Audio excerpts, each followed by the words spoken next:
I'm Ashton Addison from Blockwest Capital for Investment Pitch Media and the Crypto Coin Show. And today on Blockchain Interviews, we have Luigi D'Onorio DeMeo, the head of DeFi at AVA Labs. Luigi, thank you for taking the time to come on, and pleasure to have you here. Yeah, no, thank you for having me, Ashton. And I've always admired some of your work, so excited to kind of be here and chat with you today.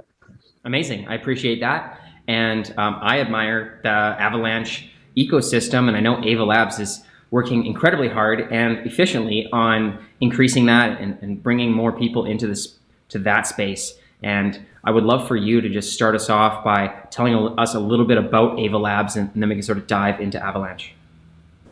Yeah, sure. So AVA Labs is a corporation that is looking to kind of accelerate and really spearhead the growth of the Avalanche blockchain. It provides, many things such as services related to Avalanche, but also builds tooling. So, for example, like API node infrastructure.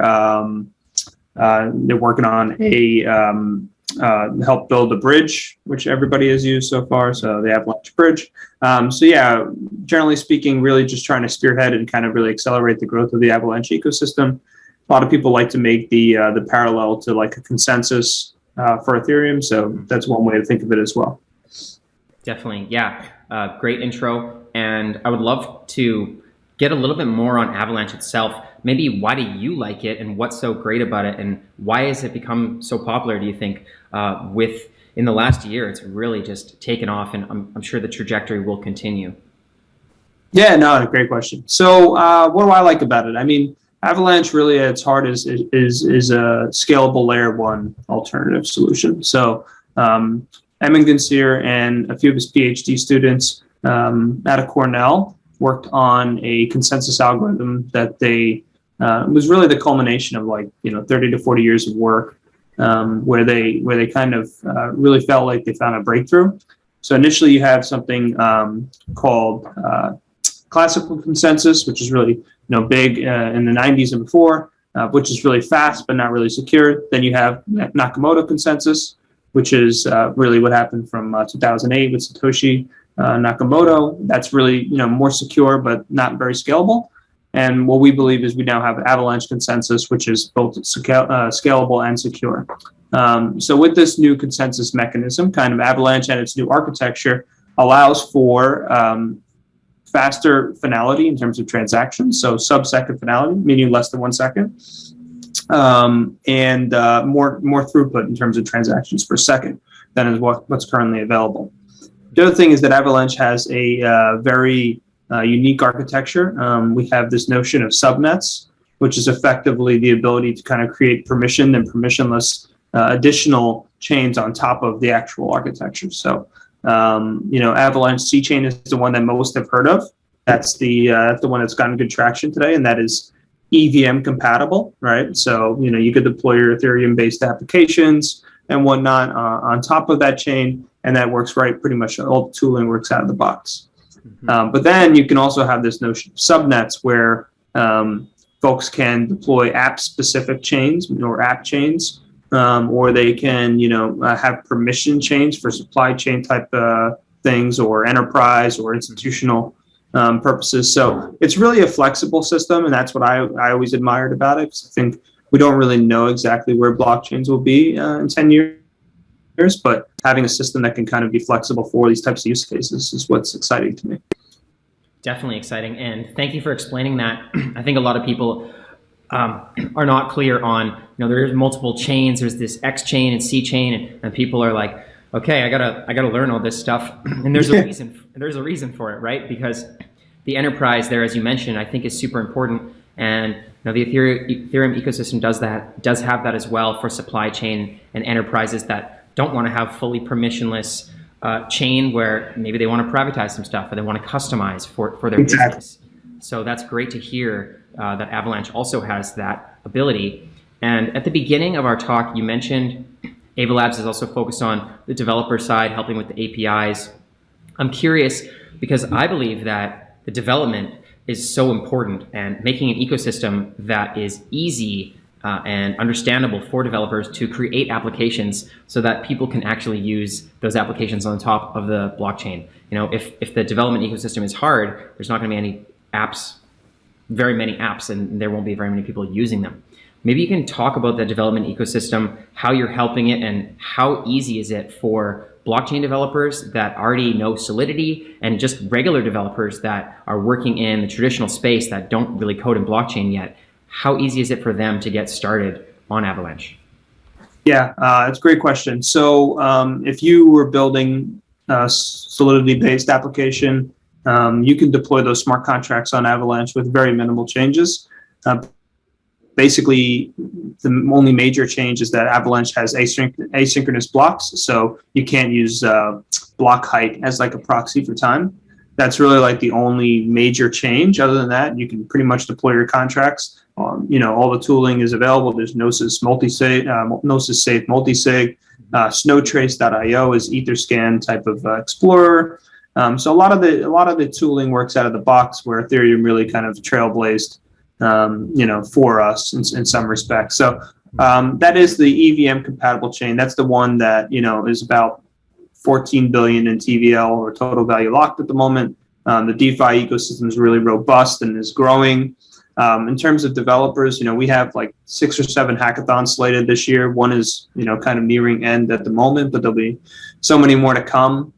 So we are 100% focused on the developer community and ecosystem. The next crop of exciting applications should come from Avalanche. That's kind of how we're thinking about it. And, if the ecosystem is what we think it is, then that should be pretty easy to do so, since we are seeing, like 20 to 30 to 40% month over month growth in terms of developer counts and things like that. So it is very exciting. People are coming here. It's cheaper to deploy their contracts, right? So, it's not, the value proposition is not complicated to understand. And there's a pretty robust community. We have about 800,000 monthly active wallets on the ecosystem, right? So there's robust demand, and now I think you're seeing some innovation start to happen on chain too. Definitely incredible 800,000. And I'm sure that will continue to grow throughout this year. And I know 2021 was a huge year for Avalanche and adoption, more people going over there. Maybe you can talk a little bit about what AVA Labs did near the end of 2021 and how that's leading into the goals for 2022. Sure. So, Avalanche, the chain really started September 2020. So it's a quite young chain. But the first dApp was really deployed in like February of 2021. So, last year, beginning of the year, first dApp gets deployed. And it takes all the way until like June or so to get these Chainlink feeds set up. And until you have Chainlink feeds set up, you can't really have any lending protocols. And without lending, DeFi is kind of, boring, so to speak. So the culmination of a bunch of things happened at once for Avalanche, and then the tech just, people enjoyed it. So there was a few things. One was the Chainlink feeds. 2 was the Avalanche bridge was deployed. That's the best-in-class bridge from Ethereum to Avalanche. It's the cheapest, fastest bridge with great UX. I encourage everybody to try it. Bridge.avax.network. And, people really enjoyed the experience of bridging their assets while feeling comfortable because of the UX and confirmation times that they were displayed. So that was the second thing. And then the third thing was the announcement from the Avalanche Foundation for Avalanche Rush, which was an incentive program tabbed as $180 million at the time. And that was really structured to kind of accelerate adoption, especially for DeFi on Avalanche. So we saw, very well-known applications such as AVA and Curve and Sushi and Kyber, and all these applications deploy on Avalanche. And, that combined with the native ecosystem that existed and was continuing to grow really fueled the growth from, 200 million in TVL to 14 billion. And, daily active wallets were like 5,000, and now they're like 105,000. So we're really seeing a lot of growth, continuing to see that growth and excitement. And, I think that really these things were just lined up such that people could actually experience the technology. That's incredible. And I'm glad you mentioned that Chainlink and the oracles for DeFi. A lot of people don't really fully understand how the prices come into DeFi and why oracles are so important. And obviously you need that before you can start building. But then once that was in there, it's crazy to see how fast it grew. And of course, the grants and the 180 million is going to help incentivize. And I'm curious about that for 2022. If there's developers, obviously there's still going to be more developers coming in to work on Avalanche. Is there still incentivization and grants or groups available for developers to come and start working? Yeah, so there are developer grants. There's also, like I mentioned, hackathons. The Avalanche Morales hackathon had about $500,000 in bounties.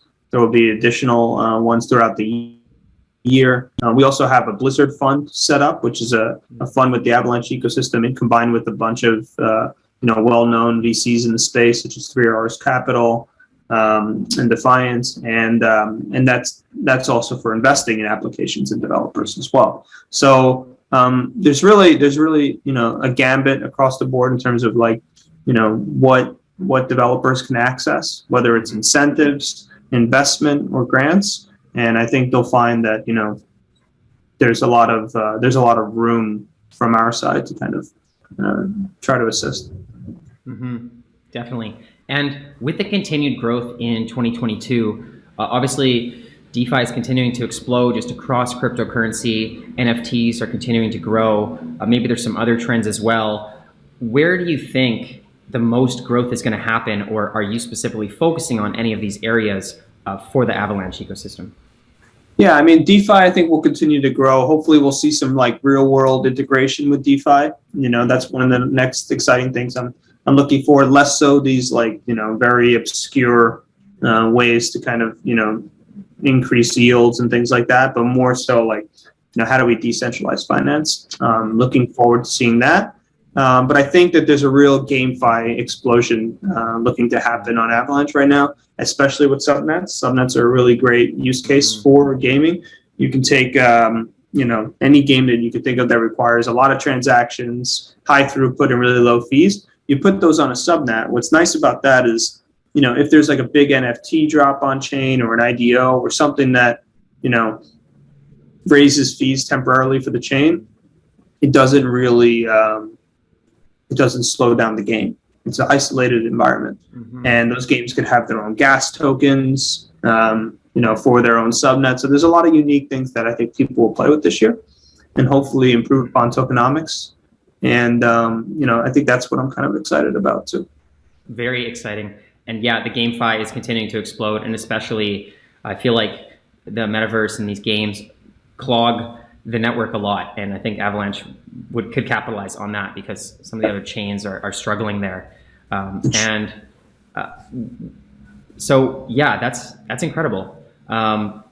Besides that, are you expecting people, if there's other people that aren't developers and they want to start working with Avalanche, where do you think is the first place or the easiest place to get acquainted with it? Sure. So we have a page called ecosystem.avax.network. This should really list out a lot of the applications that exist on the ecosystem, so users can go and try it. There's tutorials to kind of figure out how to get set up in DeFi and try the first few applications. There are also that's also creates a great video. There's a lot of videos as well to kind of walk users through how to set up your MetaMask and do your first swap and things like that. So that's a really good place for beginners. But there are also obviously each project has a bunch of Discord channels and things like that to kind of get acquainted with people in the ecosystem. We'll also be having our Avalanche Summit, which tickets just went on sale for. That's in Barcelona. That's the week of March 20th. So that should be our big DevCon, where people can meet people, the community, projects get together, and hopefully we can see there'll be a hackathon towards the end of that DevCon as well. So we're really focused on just garnering the developer community, user community to come together and build a very robust ecosystem, and hopefully build out Web3. Definitely. And I had one more question about you gave the example of games, but it could be any kind of platform that, they create their own chain and it doesn't clog up the main chain with a subnet. And I've heard of something similar before, I believe, in the Polkadot where they're using Substrate, and it sort of equates the main protocol to being like a layer 0 rather than like a layer 1 where it can work on its own. Is that sort of a good explanation of it, or is it slightly? It is. It is. Subnets are much more flexible than parachains. There isn't a limited slot of them. They're infinite. So anybody can spin one up. Anybody can fork the C chain, so to speak. Actually, we announced something recently called Subnet EVM, where with one line of command they can deploy their own EVM subnet. So that means if you are deploying a game right now on any of these EVM chains and experiencing some issues, like use Subnet EVM, deploy your own game on your chain, and your users will be able to just like kind of access that. And a lot of the bridging solutions that exist in EVM chains can work out of the box there. So I think you're going to see a lot of this going forward because, for some of these games, it doesn't really matter which chain you're on. You're there just to play the game. And, the fee should be really, really de minimis. And the speed should be really fast. There shouldn't be RPC issues. So these are all things we're focused on, like improving on for the subnet. Mm-hmm. Very cool. And with AVA Labs, you mentioned there, there was a focus on developers, but you also talked about investing as well. And I'm curious if AVA Labs is investing in or incubating, more projects or in-house projects even on Avalanche. Yeah, AVA Labs is not really the one typically investing. It's more so the Avalanche Foundation providing grants or the Blizzard Fund, which is the fund where the Avalanche Foundation work together with various venture capitalists. That's our ecosystem fund. So those are, by communicating with AVA Labs and members such as myself and our BD team, we can kind of spearhead people to the right place. In terms of where they can kind of, get the best support from either financial perspective, a marketing perspective, a technical perspective. So those are all the things we try to, really, really assist people with. Mm-hmm. Incredible. And you did mention about the list of looking at Avalanche apps. Where can people get started? In terms of learning more about AVA Labs, what is the best way for people to get involved and to learn more?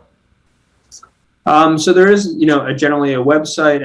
People can always reach me on Twitter. I try to respond as much as possible. My handle is @Luigi D'Onorio. But in terms of reaching out to us, we are fairly connected. We probably get like 100 Telegram introductions a day, so we do our best in terms of responding. But there are many members of the team that are very active on crypto Twitter and Telegram that can usually be reached and will answer. So awesome. Well, I will leave your Twitter link and AVA Labs links, Avalanche links in the description box below for the viewers as well. Thank you so much for taking the time. I know you guys are working really hard and you're really busy, and I'm just watching Avalanche continue to explode, and it's incredible. So great work so far on everything. I appreciate you coming on to the show to teach everybody about it, and let's follow up in the near future. Great. Nice to have this talk with you, Ashton.